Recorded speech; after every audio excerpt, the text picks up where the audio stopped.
ஹிந்தி பேச என்னோட secret formula இதுதான். ஒரு காலத்துல ஹிந்தி பேச சொன்னா பயந்து ஓடுற ஆளாதான் நான் இருந்தேன். அப்படியே என்ன மாதிரி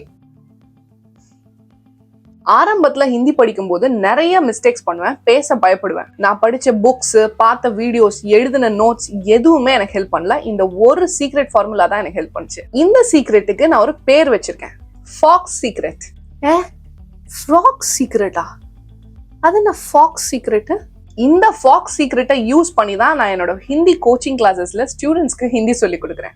என்னோட ஹிந்தி கோச்சிங் கிளாஸஸ்ல நீங்க ஜாயின் பண்ணணும்னா ஸ்கிரீன்ல தெரியுற வாட்ஸ்அப் நம்பருக்கு வாட்ஸ்அப் பண்ணுங்க. ஆமா, போன வீடியோல ஒரு தங்க ஆப்பிள தங்க மைனா திருடிட்டு போயிடுச்சு, அதை தேடி இளவரசர் போனாரு, அந்த இளவரசருக்கு என்னாச்சு அப்படின்னு கேட்டதுக்கு அது ஒரு சீக்ரெட், அதை நான் அடுத்த வீடியோல சொல்றேன்னு சொன்னீங்களே, அந்த சீக்ரெட்டும் இந்த சீக்ரெட்டும் ரெண்டும் ஒரே சீக்ரெட் தான். சேனல்ல சப்ஸ்கிரைப் பண்ணி வச்சுட்டு கவனமா வீடியோ பாருங்க, ரெண்டு சீக்ரெட்டும் உங்களுக்கு புரிஞ்சிடும். ஒரு ராஜாவுக்கு ஒரு தங்க ஆப்பிள் மரம் ரொம்ப பிடிக்கும். அதுல இருந்த தங்க ஆப்பிள்களை ஒரு தங்க மைனா திருடிட்டு போயிடும். அதை கண்டுபிடிக்க போன அவரோட முதல் பையன், அதாவது முதல் இளவரசர் திரும்பி வர மாட்டாரு. அதனால அந்த ராஜாவோட ரெண்டாவது பையன், அதாவது சின்ன இளவரசர், நான் போய் அந்த தங்க மைனாவையும் நம்மளோட தொலைஞ்சு போன ஆப்பிள்களையும் மீட்டு கொண்டு வர்றேன் அப்படின்னு சொல்லிட்டு போறாரு. வழியில ஒரு நரிய பாக்குறாரு இந்த சின்ன இளவரசர்.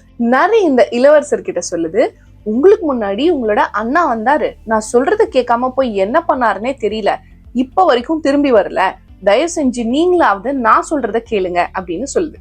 ஜின் चीजों को तुम ठीक से नहीं जानते उन्हें मत बदलो, जो चीजें सामने दिख रही है उन्हें சேஞ்ச் கர்தோ. சீஸ் அப்படின்னா பொருள் இல்லைன்னா விஷயம், சீஸோ அப்படின்னா பொருள்கள் இல்லைன்னா விஷயங்கள். ப்ளூரலுக்காக நீங்க சீஸோ அப்படின்னு போடுவீங்க. சீஸோங்கோ அப்படின்னா பொருள்களை. இப்ப இந்த சீஸோங்கோ அதுக்கு முன்னாடி ஒரு ஜின் போட்டிருக்கோம். அந்த ஜின் எங்க யூஸ் பண்ணும்னா எந்தெந்த பொருள்களை எல்லாம், அந்தந்த பொருள்களை எல்லாம், அதாவது ஒரு பர்டிகுலர் பொருளோ இல்ல விஷயமோ அதை பத்தி ஏதாவது சொல்லிட்டு திரும்பவும் அந்த பொருள்களை எல்லாம் அந்த விஷயங்களை எல்லாம் அப்படின்னு சொல்றதுக்கு நீங்க ஜின் யூஸ் பண்றீங்க.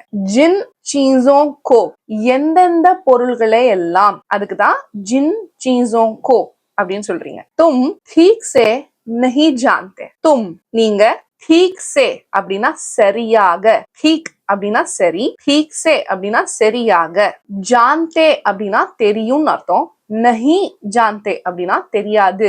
எந்த பொருள் எல்லாம் சரியாவே கண்ணுக்கு தெரியலையோ அதுதான் இது. जिन चीजों को तुम ठीक से नहीं जानते, எந்த பொருள் எல்லாம் கண்ணுக்கு சரியா பளிச்சுன்னு தெரியலையோ, மின்ற மாதிரி, இப்ப ஸ்டார்ஸ் எல்லாம் ட்விங்கிள் ஆகும் இல்லையா, அந்த மாதிரி இன்விசிபிளா ட்விங்கிள் ஆயிட்டு இருக்கும், அந்த பொருளை எதுவும் பண்ணாதீங்க. எந்த பொருள் நல்லா தெரியுதோ அந்த பொருளை மட்டும் மாத்துங்க அப்படின்னு அந்த நரி சொல்லுது. जिन चीजों को तुम ठीक से नहीं जानते उन्हें मत बदलो. उन्हें அப்படின்னா அந்த பொருள் எல்லாம். இப்ப உனேங்கிறது என்னன்னா ப்ளூரல். உஸ்கோன்னு நீங்க யூஸ் பண்ணிருப்பீங்க, உஸ்கோ இல்லைன்னா உசே நீங்க அடிக்கடி யூஸ் பண்ணுவீங்க. பட் உன்ஹே ரொம்ப கம்மியா யூஸ் பண்ணுவீங்க. அது எங்க வரும் அப்படின்னா யாரையாவது மரியாதையா சொல்லணும்னா வரும், இல்லைன்னா நிறைய பொருள்கள் அப்படிங்கும் போது உசேக்கு பதிலா உன்ஹே அப்படின்னு வரும். உன்ஹே அந்த பொருள்களை எல்லாம் மத் பத்லோ. மத் பத்லோ அப்படின்னா மாத்தாதீங்க, பத்லோனா சேஞ்ச், அதாவது மாத்துங்கன்னு அர்த்தம். மத் பத்லோ அப்படின்னா மாத்த வேண்டாம். ஜோ சீஸே, இங்க பாத்தீங்களா திரும்பவும் அந்த ஜோ போட்டு சீஸே போட்டிருக்கீங்க. ஜோ சீஸே சாம்னே திக் ரஹி ஹை, சாம்னே உங்களுக்கு எதிர்ல, நல்லா. இங்க சாம்னேங்கிறது எதிர்ல தான் ஹிந்தில, பட் இங்க வந்து என்ன நல்லா தெரியுதோ, என்ன உங்களுக்கு முன்னாடி தெளிவா தெரியுதோ அப்படிங்கிறதுக்கு சாம்னே போட்டிருக்காங்க. சாம்னே திக் ரஹி ஹை அப்படின்னா தெரிகிறதோ, ரஹி ஹை அப்படின்னா தெரிஞ்சிட்டு இருக்கோ அப்படின்னு பிரசன்ட் கண்டினியூஸ்ல வருது. திக் ரஹி ஹை உன்ஹே சேஞ்ச் கர்தோ, அதேதான். உன்ஹேனா அவைகளை எல்லாம், அவற்றையெல்லாம், அதுக்குதான் உன்ஹே போட்டிருக்கீங்க. சேஞ்ச் கர்தோ அப்படின்னா மாத்து அப்படின்னு அர்த்தம். பதுலோ அப்படின்னு நம்ம போட்டோம் இல்லையா, அதேதான். உங்களுக்கு பதிலோ ஞாபகம் இல்லை அப்படின்னா இங்கிலீஷ்ல சேஞ்சுன்னு போட்டு கூட ஒரு கர் போட்டுருங்க. சேஞ்ச் கர்தோ. சேஞ்ச் கர்தோனாலும் பதிலோனாலும் ஒண்ணுதான். உங்களுக்கு நல்லா தெரியாத இன்விசிபிளா மின்னிக்கிட்டு இருக்கிற பொருளை எல்லாம் எதுவுமே பண்ணக்கூடாது, அது தொடவே கூடாது. உங்களுக்கு நல்லா தெரிகிற பொருளை மட்டும் மாத்தினா போதும் அப்படின்னு அந்த நரி சொல்லுது. நரி சொன்ன மாதிரியே இந்த இளவரசர் கொஞ்ச தூரம் நடந்து போனதும் ரெண்டு பெரிய பாறாங்கல் இருக்கு. ஒரு கல்லு மின்னிக்கிட்டே இருக்கு, சரியா தெரிய மாட்டேங்குது. இன்னொரு கல் கண்ணுக்கு தெளிவா தெரியுது. அந்த நல்லா தெரியாத கல்லை எதுவும் பண்ண வேண்டாம்.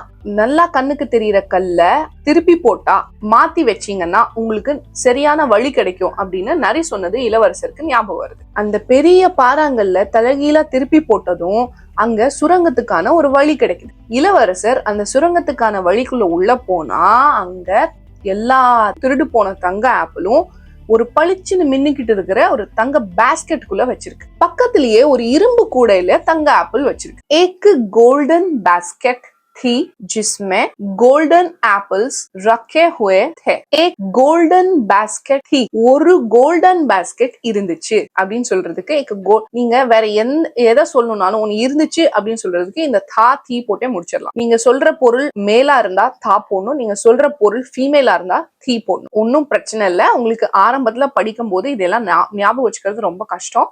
உங்களுக்கு எது தெரியுதோ அது போட்டுக்கோங்க. ஏக் கோல்டன் பாஸ்கெட் थी जिसमें ஏன் சொல்றோம் அப்படின்னா நீங்க ஏற்கனவே ஒரு கோல்டன் பாஸ்கெட் பத்தி பேசிட்டீங்க. அந்த கோல்டன் பாஸ்கெட்ல என்ன வச்சிருந்ததுன்னா அப்படின்னு சொல்றதுக்காக ஜிஸ்மே, நீங்க ஆல்ரெடி இன்ட்ரோடியூஸ் பண்ண ஒரு பொருள் அறிமுகப்படுத்திட்டீங்க, அதை பத்தியே மறுபடியும் பேச வர்றீங்க. அப்படிங்கும் போது இந்த ஜால ஆரம்பிக்கிற வார்த்தைகள் நிறைய உங்களுக்கு பயன்படும். ஜிஸ்மே அப்படின்னா அதுல கோல்டன் ஆப்பிள்ஸ் रखे हुए थे. அந்த பாஸ்கெட்ல, அந்த கோல்டன் பாஸ்கெட்ல ஜிஸ்மே கோல்டன் ஆப்பிள்ஸ் வச்சிருக்கு. ஆப்பிள்ஸ் அதாவது நிறைய ஆப்பிள் பழங்கள் அப்படிங்கிறதுனால हुए थे அப்படின்னு சொல்றீங்க. रखे हुए थे அப்படின்னு சொல்றீங்க. இந்த ஏ சவுண்ட்ல முடியுது இல்லையா, இதெல்லாம் ப்ளூரல் பன்மைக்காக வருது. ரக்கா ஹுவா தா அப்படின்னு வந்திருந்தா உங்களுக்கே தெரியும் ஒரே ஒரு ஆப்பிள் வச்சிருந்தது அப்படின்னா ரக்காவாத்தான்னு நீங்க முடிச்சிருக்கலாம். ஓஹோ, திருடு போன ஆப்பிள் எல்லாம் இங்கதான் இருக்கா அப்படின்னு யோசிச்சுக்கிட்டு அந்த ஆப்பிள் எல்லாம் எடுக்க போறாரு இளவரசர். அச்சா சமஜ் கயா, சேப் யஹாं छुपाए गए हैं. அச்சா சமஜ் கயா. இது நீங்க எப்ப சொல்றீங்கன்னா இந்த அச்சாவை நீங்க எங்க வேணாலும் சொல்லலாம். நல்லது, கெட்டது, சிரிக்கிறீங்க, அழுகுறீங்க அப்படின்னு எங்க வேணா சொல்லலாம். ஆனா சொல்லும் போது அந்த எக்ஸ்பிரஷன் மட்டும் கரெக்டா இருக்கணும். இப்ப ஓஹோ இங்க இருக்கா ஆப்பிள் அப்படின்னு சொல்றதுக்கு பாருங்க, அச்சா சமஜ் கயா. இப்ப இங்க வேற எக்ஸ்பிரஷன் இருக்கும். நீங்க இன்னும் வேற வேற இடத்துல யூஸ் பண்ணும்போது அதுக்கு தகுந்த மாதிரி எக்ஸ்பிரஷன் போட்டுட்டா நீங்க அச்சாங்கிறத எங்க வேணாலும் யூஸ் பண்ணலாம். சமஜ் கயா, எனக்கு புரிஞ்சிருச்சு அப்படின்னு இளவரசர் சொல்றாரு. சமஜ் கயா, எனக்கு புரிய வந்துருச்சு, ஓஹோ புரிஞ்சிடுச்சு. சேப் அப்படின்னா ஆப்பிள், யஹா அப்படின்னா இங்க, छुपाए गए हैं. இந்த छुपाए गए இது பாத்தீங்கன்னா கொஞ்சம் ரேரா இருக்கும் உங்களுக்கு பாக்குறதுக்கு. அது ஏன் அப்படின்னா யாரோ இங்க ஆப்பிள ஒழிச்சு வச்சிருக்காங்கன்னு நீங்க பாசிவ் வாய்ஸ்ல சொல்றீங்க. இங்க ஆப்பிள் ஒளிஞ்சுக்கிட்டு இருக்கு அப்படின்னு சொல்றது உங்களுக்கு காமன் ஹிந்தியா இருக்கும், காமனா கேட்கிற விஷயமா இருக்கும். பட் இது கொஞ்சம் ரேரா இருக்கும். பட் இதுவும் உங்களுக்கு யூஸ்ஃபுல் தான். छुपाए गए, யாரோ இங்க ஆப்பிள ஒளிச்சு வச்சிருக்காங்க, பாசிவ் வாய்ஸ். இந்த நான் செஞ்சேன், இது என்னால் செய்யப்பட்டது அப்படின்னு இங்கிலீஷ்ல பாசிவ் வாய்ஸ் சொல்லுவோம் இல்லையா, அதுதான் இது. छुपाए गए हैं. ஹேம் எதுக்கு போட்டிருக்கீங்க அப்படின்னா நிறைய ஆப்பிள்ஸ் இங்க ஒழிச்சு வச்சிருக்காங்க சொல்றீங்க இல்லையா, அதனால ஹேம் போட்டிருக்கீங்க. தங்க ஆப்பிள்களை பார்த்த சந்தோஷத்துல இளவரசர் ஒரு பெரிய தப்பு பண்றாரு. நரி சொன்னபடி பார்த்தா நல்லா தெரியற இரும்பு பாஸ்கெட்ல இருக்கிற தங்க ஆப்பிள தான் இளவரசர் கை வச்சிருக்கணும். ஆனா இளவரசர் என்ன பண்ணிடுறாரு, நல்லா மின்னிக்கிட்டு சரியா தெரியாத மாதிரி தங்க பாஸ்கெட்ல இருந்த தங்க ஆப்பிள போய் தொட்டுறாரு. அவ்வளவுதான், ஒரு 100 சிப்பாய்கள் வந்துட்டாங்க. ஏன்னா அந்த சுரங்கம் பக்கத்து நாட்டு ராஜாவோட அரண்மனைக்கு போற சுரங்கம். நம்ம இளவரசரை பக்கத்து நாட்டு ராஜா தூக்குல போட சொல்லி உத்தரவும் போட்டுறாரு. ஓகே, சரியா தெரியாத விஷயத்த ஒன்னும் பண்ணக்கூடாது, அதை தொடக்கூடாது, அதை மாத்தக்கூடாது. இதுதான் சீக்ரெட்டா? ஆமா, இதுதான் சீக்ரெட். இந்த சீக்ரெட்டுக்கு பேர் தான் ஃபாக்ஸ் சீக்ரெட். ஒரு கோல்டன் பாஸ்கெட்ல கோல்டன் ஆப்பிள்ஸ் வச்சிருக்கு. இத நீங்க இப்ப ஹிந்தில பேசணும், ஹிந்தில சொல்லணும் அப்படின்னா உங்க மைண்டுக்குள்ள என்னென்ன போயிட்டு இருக்குன்னு யோசிங்க. ஓ சோனா, ஓ சோனா பாஸ்கெட், சோனா பாஸ்கெட், சோனா ஆப்பிள். என்ன பண்ணிட்டு இருக்கீங்க? நீங்க தானே மைண்ட்ல என்ன யோசிக்கிறீங்களோ அது சொல்ல சொன்னீங்க. என் மைண்ட்ல இதுதான் போகுது. நீங்க ஹிந்தியே பேச வேண்டாம், நீங்க தமிழ்லயே சொல்லலாம் என்ன சொல்ல வரீங்கன்னு. நான் ஹிந்தி பேசினா மட்டும் பிடிக்கிறதே இல்லை. தமிழ்ல சொல்லணும்னா கோல்டு பாஸ்கெட்ல கோல்டு ஆப்பிள் வச்சிருந்துச்சு அப்படின்னு சொல்லுவோம். கவனிச்சிங்களா? தமிழ்ல பேசும்போதும் இங்கிலீஷ்ல இருக்கிற கோல்டன் பாஸ்கெட் கோல்டன் ஆப்பிள் எல்லாம் நீங்க அப்படியே விட்டுட்டீங்க. கரெக்டா? அப்புறம் எதுக்கு ஹிந்தி பேசும்போது மட்டும் கோல்டுக்கு என்ன, பேஸ்கெட்டுக்கு ஹிந்தில என்ன, ஆப்பிளுக்கு ஹிந்தில என்னன்னு ஒரு வேர்டா யோசிச்சுட்டு இருக்கீங்க. வார்த்தைகள் மேல கவனம் செலுத்தாம வாக்கியங்கள் மேல கவனம் செலுத்துங்க. Focus not on words but on sentences. இதுதான் ஃபாக்ஸ் சீக்ரெட். நீங்க விமானத்துல போறீங்களா இல்ல ரயில்ல போறீங்களா? இத ஹிந்தில இப்ப நீங்க பேசணும்னா என்ன பேசுவீங்கன்னு கொஞ்சம் யோசிச்சு பாருங்க. ட்ரெயின் ட்ரெயின், ரெயில்காடி ரெயில்காடி ஆத்தி ஹை, ரெயில்காடி. அப்புறம் ஃபிளைட் வந்து இததான் நான் பண்ண வேண்டாம்னு சொன்னேன். ட்ரெயின் ஃபிளைட் எல்லாம் எல்லாருக்கும் தெரியும். சென்டென்ஸை மட்டும் மாத்துங்க. ட்ரெயின் ஃபிளைட்டுக்கெல்லாம் ஹிந்தில என்னன்னு யோசிச்சுட்டு இருக்காதீங்க. क्या तुम फ्लाइट से जा रहे हो या ट्रेन से?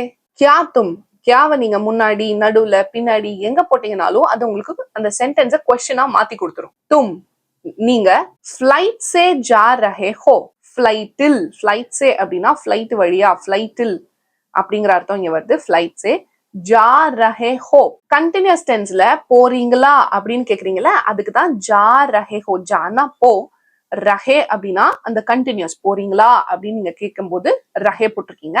ஹோ எதுக்கு போட்டிருக்கீங்க அப்படின்னா நீங்க எதிரில் இருக்கிறவர்கிட்ட பேசும்போது எப்பவுமே ஹோ போடுவீங்க. தும் ஃபிளைட் சே, ஃபிளைட்ல ஜா ரஹே ஹோ, இதுவும் கொஸ்டின் தான்.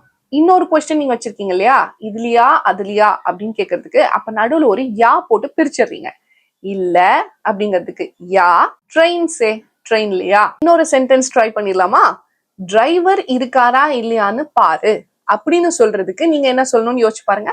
செக்குனா செக்கு, இங்கிலீஷ்ல செக்குக்கு ஹிந்தில என்ன சொல்லணும்? ஆமா, செக்குனா ஜான்ச், அவைலபிள்னா உப்லப்த். இவ்வளவு யோசிச்சுட்டு இருந்தீங்கன்னா டிரைவரே கிளம்பி போயிடுவாரு. ஓ சாரி சாரி சாரி சாரி, புரிஞ்சுது. செக் அப்படியே வச்சுக்கணும். ஓகே, செக் கரோ டிரைவர் அவைலபிள் ஹே யா நஹி. செக்கையும் நம்ம அப்படியே வச்சுக்கிட்டோம், அவைலபிளும் அப்படியே வச்சுக்கிட்டோம். செக் கரோ, செக் பண்ணு. டிரைவர் அவைலபிள் ஹே, டிரைவர் அவைலபிள் ஹே அப்படின்னா driver available, driver is available அப்படிங்கறத டிரைவர் அவைலபிள் ஹே. யா இல்ல, யா போட்டானா இல்லன்னா, நஹி டிரைவர் இருக்காரா இல்லையா, டிரைவர் அவைலபிள் ஹே யா நஹி. செக் கரோ.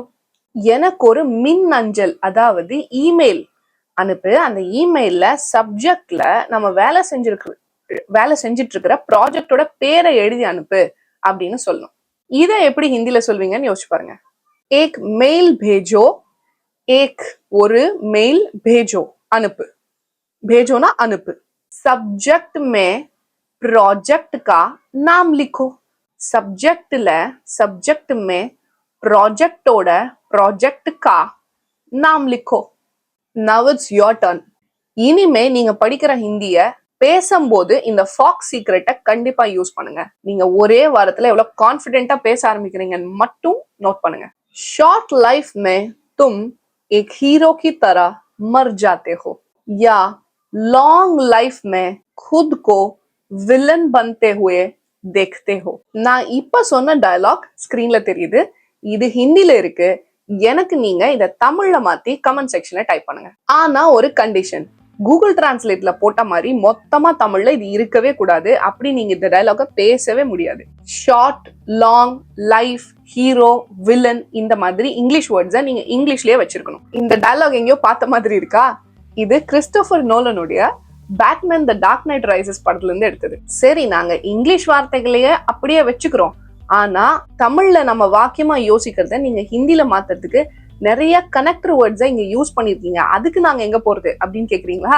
நம்ம சேனல்ல இது தெரியலன்னா ஹிந்தில ஒரு வார்த்தை கூட பேச முடியாது அப்படிங்கிற வீடியோல கனெக்டர்ஸ், 15க்கும் மேற்பட்ட கனெக்டர்ஸை எங்க யூஸ் பண்ணும், அந்த கனெக்டரோட மீனிங் என்ன, அது எப்படி பயன்படும் அப்படிங்கறத தெளிவா எக்ஸ்பிளைன் பண்ணிருக்கேன். நீங்க அந்த வீடியோவை இன்னும் பார்க்கலன்னா வீடியோ லிங்க் ஃபர்ஸ்ட் கமெண்ட்ல இருக்கு, போய் பாருங்க. கமெண்ட் செக்ஷனுக்கு பக்கத்துல ஹைப் இருக்கும்.